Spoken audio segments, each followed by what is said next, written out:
Hi, good evening, and welcome to this show on Indian politics. The weekly summary I will start with. There are four major stories in Indian politics. Number one, recently there were state assembly elections were held for three of the states in the northeastern part of India, and all the three states which went for polls, the results were announced yesterday, and in all likelihood, in all the three states, the current incumbent government at the center, the Bharatiya Janata Party, seems to have some kind of a government formation in all the three states. In two states, they have one with their allies, and in the third state, they are joining an alliance which may come to power. So it seems like the ruling party at the center might have its presence felt in all the three states which recently went to polls and for which the results were declared. That is Meghalaya, Nagaland, and Tripura. The next headline in Indian politics is what Rahul Gandhi, the member of parliament and also son of former prime minister and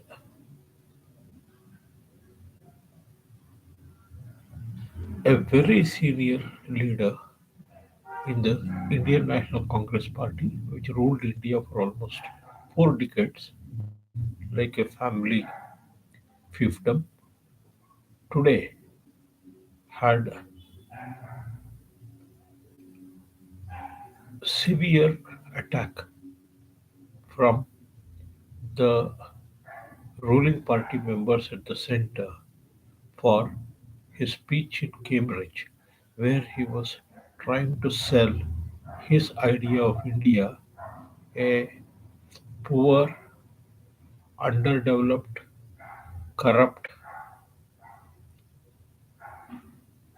government and country which is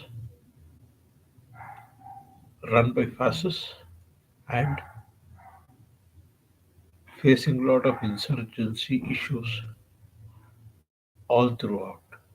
That's his idea of India, which he represents, and probably he is trying to convince the Western world that India is a very bad country and is ashamed to be a part of that and is ashamed to be an Indian. That's fine. That's his viewpoints because he holds two passports. He can have dual nationality and anytime he can migrate to Italy and live a peaceful life. And he can contest elections in Italy and win also because he has kept both his passports with him and he is quite capable of doing it. The third political story is one of the legislator of one of the states in Karnataka, a state in the southern part of India, a son of a minister or probably a sitting MLA in the legislature of the Karnataka state.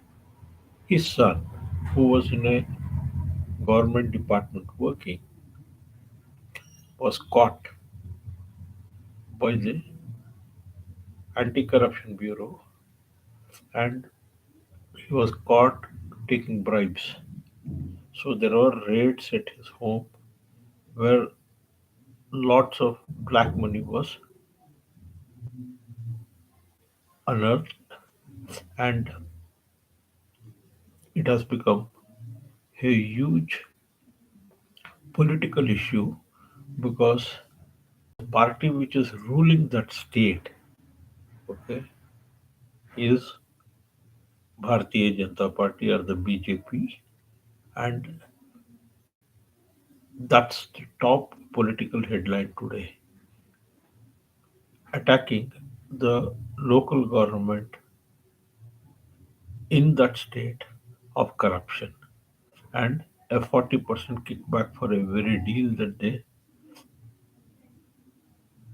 approve of in Karnataka, be it an appointment or it can be a project or it can be any other favor that state government gives to certain individuals, and those individuals will pay 40% commission on the favors that they received from the state.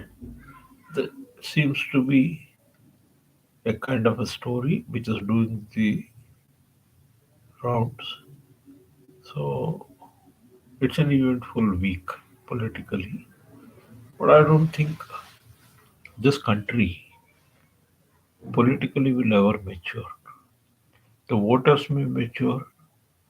Democracy in India is what the Supreme Court believes to be, because Supreme Court itself is not transparent. So they're talking about democratic values and freedom and liberty and equality and meritocracy. I think somewhere deep within, ju- the judiciary in this country is a kind of a oxymoron, which I don't know whether it will ever understand what it has been actually appointed for. Okay, so it keeps meddling in issues which are not its purview, and they have a very funny kind of a relationship with the whole ruling party members also, wherein the politics of convenience happens in India. There is no ideology which drives any politics. It is basically the connivance of all these politicians which gets played out in elections. So similarly, kickbacks also will come and go like that. Today also, and after the live show, even if there is some action, even if there is one or two people caught something on camera, still I will tell you, it won't create an impact. What will create an impact is when people move out of the team. And that's what I think. Whether the team is at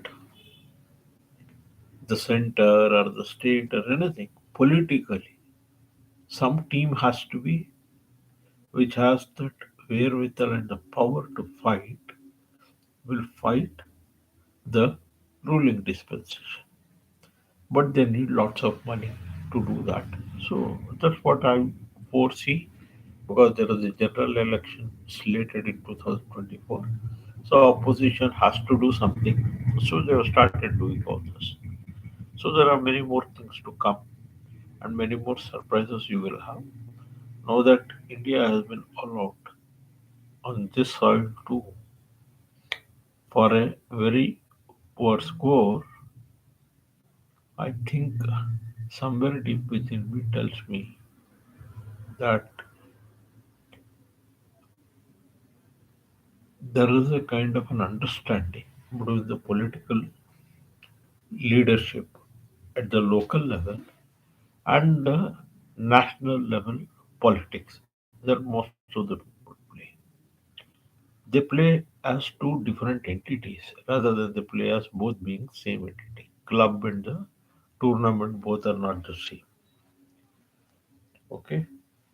Similarly, in politics, election is like a tournament. Not everything is determined in an election. A lot of relevant politics happens outside elections, and it is this outside elections that has created a lot of noise.